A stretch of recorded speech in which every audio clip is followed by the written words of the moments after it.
everybody, Brooke here with Firefly Craft, and today we're going to try a craft that is a little more unorthodox, but I'm super excited about it. So we're going to be pressing an elephant onto a yoga mat. I just started this Pilates class and I love it so much, so I needed a fun yoga mat to take with me. So there's two really important pieces to this project. One, we have to watch our temperature and the time that we spend pressing. Because it's a yoga mat and it is plastic, we're going to turn our heat down to 200 degrees and not press for more than 10 seconds at a time to make sure that we don't melt the mat.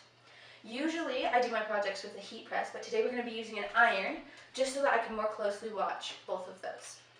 So we're just going to start at the bottom and we're going to move to the top, just pressing really quickly and then moving up.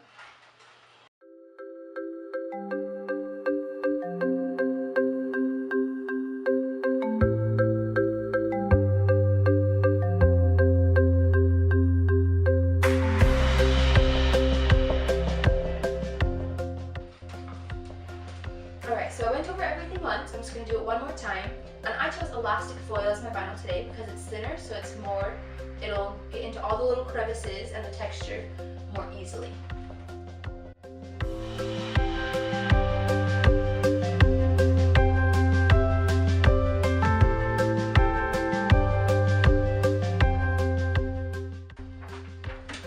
Awesome, beautiful. You can see how it got down into the yoga mat in some places, so I'm just going to go over it one more time just to make sure it's all pressed down into that texture.